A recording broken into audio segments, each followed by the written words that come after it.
ហុចទូរស័ព្ទនេះទៅកាន់បរិស creator ឲ្យបាន verify នៅក្នុងថ្នាក់មនុស្សស្រីម្នាក់ដែលនឹកសង្សារចាស់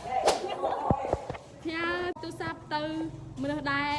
ទៅផ្លូវកបៅជាញឹកញាប់ទូរស័ព្ទនេះទៅមនុស្សដែលគ្រូវាយរហូតហុចទូរស័ព្ទទៅអ្នកដែលមានស្នេហាប្រចាំថ្នាក់អញទៅហុចទៅណាខ្ញុំស្មោះជាងគេអូតាមកាប៉ាត់ចឹងហ៎ទូរស័ព្ទទៅមនុស្សម្នាក់ដែលមករោជាងគេចំណាំលោកក្បិតរហូត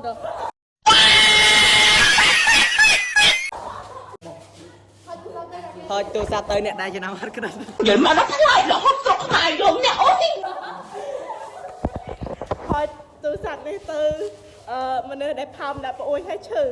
ប៉ិនមែនទេបង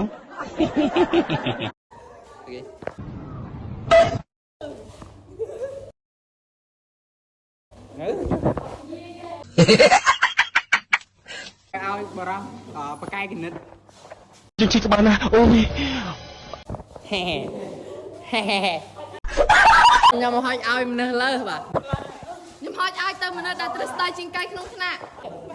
អីគេហុចទូរស័ព្ទនេះទៅឲ្យម្ចាស់ទូរស័ព្ទម្ចាស់ទូរស័ព្ទ